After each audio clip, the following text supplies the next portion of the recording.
कोथरूडमध्ये तोंडावर मास्क, हातात हत्यार घेऊन सीसीटीव्ही फोडून टोळक्यांनी उच्छाद घातलाय। पुण्यामधला गुन्हेगारांचा वाढता आलक ही चिंतेची बाब आहे। सातत्याने गुन्ह्याच्या घटना घडतायत। आपण आता बघतो की तोंडावर मास्क आणि हातात हत्यार घेऊन काही गुंडांनी दहशत माजवली।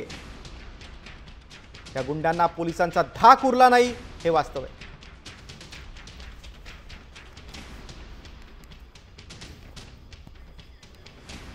पुण्यात गुंडांचा उच्छाद सुरूच आहे। कोयता गँगची दहशत एकीकडे, दुसरीकडे अगदी आपण अधिक माहिती घेऊ। आमचे प्रतिनिधी अक्षय बडवे आपल्या सोबत आहेत। अक्षय, पोलिसांचा धाक राहिला नाही हे पुन्हा एकदा या दृश्यावरून समोर आलेलं आहे। अधिक काय माहिती, कोण आहे ते गुंड?